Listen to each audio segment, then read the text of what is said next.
Hello, do you want to introduce yourself?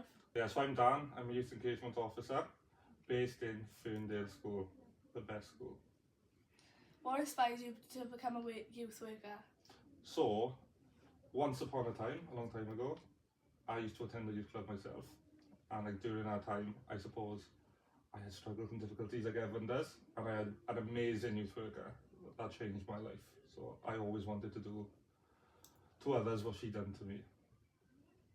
What advice would you give someone if they wanted to become a youth worker? I think the only bit of advice I would give is you need to be passionate and you need to care. As long as you're passionate and you really do care, I think you could be an excellent youth worker. Is there anything you would change about your job? I think the only thing I'd change with my job is I would like to offer it on more nights. I'd love to see youth club every single night of the week. Yeah. Same. I agree. Thank you. Thank you for Yeah, listening. thank you.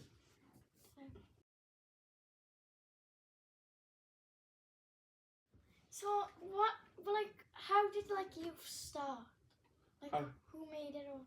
So how did youth start? Yeah. This youth or any years? Just This year. yeah. Any years.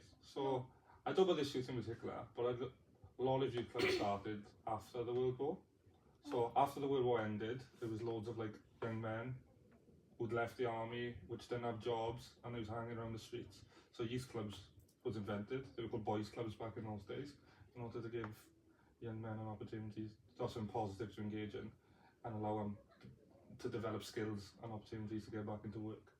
So that's the origins of youth work. Obviously, it's changed a lot over the years, and it's had ups and downs. But yeah, that's the origins. Oh.